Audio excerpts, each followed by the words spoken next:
అందరికీ హాయ్ అండి. పిల్లలు ఎంతో ఇష్టంగా తినే పాస్తా అండి ఇది. ఇదైతే తయారు చేసుకోవడానికి ఏమేమి కావాలో చూపిస్తున్నా చూడండి. టొమాటోస్ ఒక 5, ఒక ఎల్లిపాయలు ఒక 10 రెబ్బల దాకా ఎల్లిపాయలు, ఒక ఉల్లిపాయ, 4 పచ్చిమిరపకాయలు సరిపోతాయండి. ముందుగా ఈ టమాటాస్ అయితే మిక్సీ పట్టుకోవాలి, మెత్తగా పట్టి పక్కన పెట్టుకోవాలండి. ఈ లోపల ఇలా పక్కన పెట్టుకున్న తర్వాత ఇది చూడండి, చాలా అంటే చాలా సన్నగా ఎల్లిపాయ, ఉల్లిపాయలు, పచ్చిమిరపకాయలు ఈ మూడైతే తరిగి పక్కన పెట్టేసుకొని పప్పు కుక్కర్ అయితే పెట్టుకున్న తర్వాత దాంట్లో ఆయిల్ అయితే పోసుకోవాలి. ఇలా ఎల్లిపాయలు చాలా సన్నగా వేసుకోవాలండి. నూనె అయితే వేడెక్కింది. వేడెక్కిన తర్వాత మనం సన్నగా తరిగి పెట్టుకున్న తెల్ల ఎల్లిగడ్డ అంటారు కదా, అవైతే మనం ఆయిల్లో వేసేసుకుందాము. ఎందుకంటే ముందు అవి వేగితే వాటి స్మెల్ చాలా బాగా వస్తుంది అనమాట. స్పైసీనెస్ కూడా బాగుంటుంది వెల్లిపాయకి. అందుకని ముందైతే వెల్లిపాయలు వేసుకొని అవైతే బాగా దోరగా ఏగనిచ్చి ఈ లోపల ఇవి వేగేటప్పటికి ఉల్లిపాయలు కూడా మనం సన్నగా తరిగి పెట్టుకున్నాం కదా, ఉల్లిపాయ వేసేసుకొని తర్వాత పచ్చిమిర్చి 2 సరిపోతాయండి, 2, 3. ఎందుకంటే ఎల్లిపాయ స్పైసీనెస్గానే ఉంటుంది. 2 వేగిన తర్వాత మనం మెత్తగా మిక్సీ పట్టి పెట్టుకున్నాం కదా టమాటా సాసు, దాన్ని కూడా వేసుకొని కలిపేసుకోవాలన్నమాట. ఇది కొంచెం పచ్చివాసన పోతే బాగుంటుంది. వెల్లిపాయ కొంచెం మగ్గాలండి. మగ్గిన తర్వాత ఇలా వేసుకొని దానికి కొంచెం సిమ్లోనే ఈ మంట పెట్టుకొని వాటర్ అయితే యాడ్ చేసుకోవాలన్నమాట. టమాటాకి ఆ పాస్తా ఉడకాలి కాబట్టి దాంట్లో టమాటాలో వాటర్ యాడ్ చేసుకొని దానికి తగ్గట్టుగా ఉప్పు, కాస్త సరిపడా ఉప్పు వేసుకొని కాస్త పసుపు వేసుకోవాలి.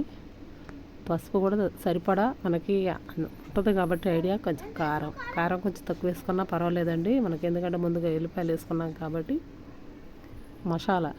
పాస్తా మసాలా దొరికింది, లేదనుకో మన ఇంట్లో మసాలా అయినా వేసుకోవచ్చు. ఇలా మరుగుతున్నప్పుడు మనం ఇలా పాస్తా వేసేసుకొని, చాలా సింపుల్ అండి చేసుకోవటం. ఇలా వేసుకొని ఒకసారి కలిపి మనం కుక్కర్ మూత పెట్టేస్తే, కుక్కర్ మూత పెట్టినాక 2 విజిల్లు వస్తాయి. ఆ 2 విజిల్కి మొత్తం నీట్గా ఉడికిపోయిద్ది అనమాట. మొత్తానికైతే 2 విజిల్ రాగానే ఇలా తీసేసిన తర్వాత మీరే చూడండి ఎంత బాగా ఉడికిపోయిందో పాస్తా. పిల్లలు వేడిగా కోసం వాళ్ళ ఆనందం మాటల్లో చెప్పలేమన్నమాట. మొత్తానికైతే పాస్తా రెడీ అయిపోయిందండి.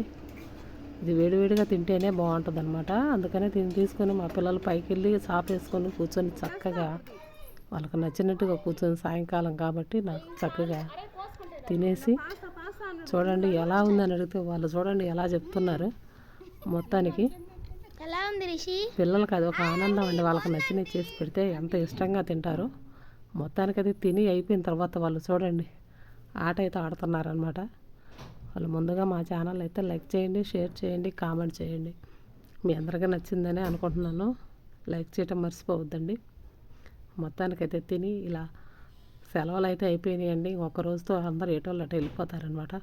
అందుకని వాళ్ళ సంతోషం. వీళ్ళు నలుగురు ఒకే చోట ఉంటారు, ఒకే దగ్గర అల్లరి చేస్తున్నారండి. ఏదైనా పండగలప్పుడు వచ్చినప్పుడు ఇలా మా ఇల్లు అంతా సందడిగా ఉంటుందన్నమాట. పిల్లలైతే మొత్తానికైతే ఇలా గడిచిపోయినాయండి మా పిల్లలకి దసరా సెలవులు. మీ ఇంట్లో మీ పిల్లలు అల్లరి ఎలా చేస్తారో కామెంట్ చేయండి. మా ఇంట్లోనే కాదండి, ఏ ఇంట్లోనైనా అల్లరి ఇలాగే ఉంటుంది. ఒక దగ్గర కూర్చొని వీళ్ళ అల్లరితో మనకి తలనొప్పి అనే చెప్పాలి. నచ్చిందనే అనుకుంటున్నాను. బాయ్.